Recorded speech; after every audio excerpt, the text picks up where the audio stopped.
শওকত মণ্ডলের পুলিশি হেফাজতে মৃত্যুতে সিবিআই তদন্তের নির্দেশ দিল বিচারপতি তীর্থঙ্কর ঘোষ। আপনাদের আরও একবার জানিয়ে রাখি, 10 বছরের পুরনো মাদক মামলায় অভিযুক্ত শওকত মণ্ডলকে মারধর করে তুলে নিয়ে যায় নদিয়ার মুরুটিয়া থানার পুলিশ। পরের দিন ভোরে বাড়ির কাছেই বাঁশবাগান থেকে শওকতের দেহ উদ্ধার হয়।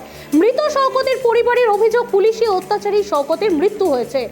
18 সেপ্টেম্বর কলকাতা হাইকোর্টে মামলা করেন মৃত শওকতের স্ত্রী মঞ্জুরা বিবি। সেই মামলাতেই মঙ্গলবার সিবিআই তদন্তের নির্দেশ দিলেন বিচারপতি তীর্থঙ্কর ঘোষ।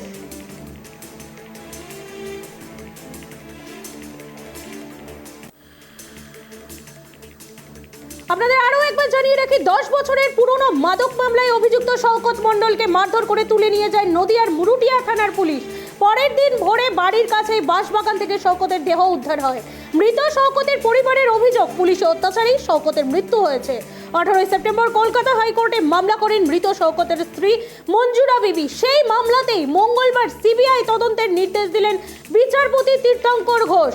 নদিয়ায় শওকত মণ্ডলের পুলিশি হেফাজতে মৃত্যুর ঘটনায় সিবিআই তদন্তের নির্দেশ দিল কলকাতা হাইকোর্টের বিচারপতি তীর্থঙ্কর ঘোষের। 2023 সালের 26 আগস্ট গভীর রাতে শওকতকে তুলে নিয়ে যায় পুলিশ। পরের দিন ভোরে বাঁশবাগান থেকে উদ্ধার শওকতের দেহ। আপনাদের আরও একবার জানিয়ে রাখি, 10 বছরের পুরনো মাদক মামলায় অভিযুক্ত শওকত মণ্ডলকে মারধর করে তুলে নিয়ে যায় নদিয়ার মুরুটিয়া থানার পুলিশ। পরের দিন ভোরে বাড়ির কাছেই বাঁশবাগান থেকে শওকতের দেহ উদ্ধার হয়। মৃত শওকতের পরিবারের অভিযোগ, পুলিশি অত্যাচারেই শওকতের মৃত্যু হয়েছে। 18 সেপ্টেম্বর কলকাতা হাইকোর্টে মামলা করেন মৃত শওকতের স্ত্রী মঞ্জুরা বিবি। এ বিষয়ে বিস্তারিত জানবো, আমার সঙ্গে টেলিফোন লাইনে রয়েছে আমাদের প্রতিনিধি রিমিক। শওকত মণ্ডলের পুলিশি হেফাজতে মৃত্যুতে সিবিআই তদন্তের নির্দেশ দিয়েছে বিচারপতি তীর্থঙ্কর ঘোষ, কি বলবে এ বিষয়ে? একদমই দেখো, কলকাতা হাইকোর্টের বিচারপতি তীর্থঙ্কর ঘোষ এই যে নদিয়ার শওকত মণ্ডল নামে এক ব্যক্তির পুলিশি হেফাজতে যে মৃত্যুর ঘটনা ঘটেছিল, সেই ঘটনায় কিন্তু সিবিআই তদন্তের নির্দেশ দিয়েছে।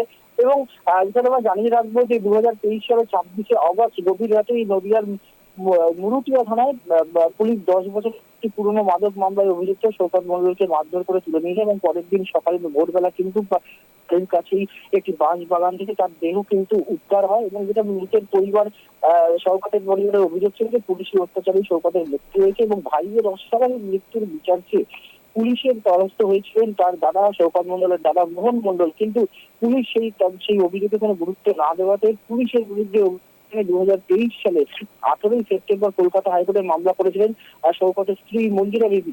সেই মামলাতেই কিন্তু মঙ্গলবার সিবিআই তদন্তের নির্দেশ দিলেন বিচারপতি তীর্থঙ্কর ঘোষ। এবং পাশাপাশি এই দিন মামলার শুনানিতে আদালতে সওয়াল জবাবের সময় উঠে এসেছিল আরজি করে এই তরুণ চিকিৎসকের খুন ও ধর্ষণের প্রসঙ্গ।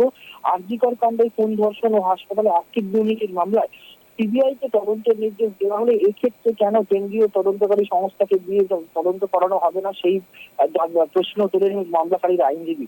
এবং 2023 সালের 18 সেপ্টেম্বর কলকাতা হাইকোর্টের পুলিশের বিরুদ্ধে নিষ্ক্রিয়তার অভিযোগ তুলে মামলা করার পরেই এই মৃত শওকত মণ্ডলের দাদা মোহন মণ্ডল এবং তার পরিবারের বিরুদ্ধে অন্য একটি খুনের মামলা রুজু করে স্থানীয় পুলিশ। এবং যেটা তাদের অভিযোগ ছিল যে একটি খুনের মামলা ধামাচাপা দেওয়ার জন্য পুলিশ তাদের বিরুদ্ধে ইচ্ছাকৃতভাবে অপর একটি খুনের মামলা দিয়েছে। এবং তাই তারা আগাম জামিনের আবেদন জানিয়ে কলকাতা হাইকোর্টের দ্বারস্থ হয়েছিলেন।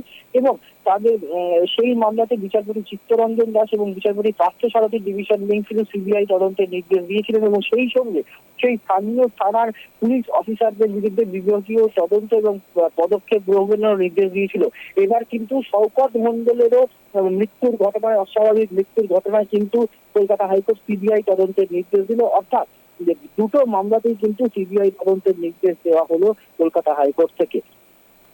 রিমিক, অনেক ধন্যবাদ তোমাকে, সঙ্গে থাকো। আপনাদের আরও একবার জানিয়ে রাখি, 10 বছরের পুরনো মাদক মামলায় অভিযুক্ত শওকত মণ্ডলকে মারধর করে তুলে নিয়ে যায় নদিয়ার মুরুটিয়া থানার পুলিশ। পরের দিন ভোরে শওকতের মৃত্যু হয় এবং বাঁশবাগান থেকে শওকতের দেহ উদ্ধার হয়। মৃত শওকতের পরিবারের অভিযোগ, পুলিশি অত্যাচারী শওকতের মৃত্যু হয়েছে। 18 সেপ্টেম্বর কলকাতা হাইকোর্টে মামলা করেন মৃত শওকতের স্ত্রী মঞ্জুরা বিবি। সেই মামলাতেই মঙ্গলবার সিবিআই তদন্তের নির্দেশ দিলেন বিচারপতি তীর্থঙ্কর ঘোষ।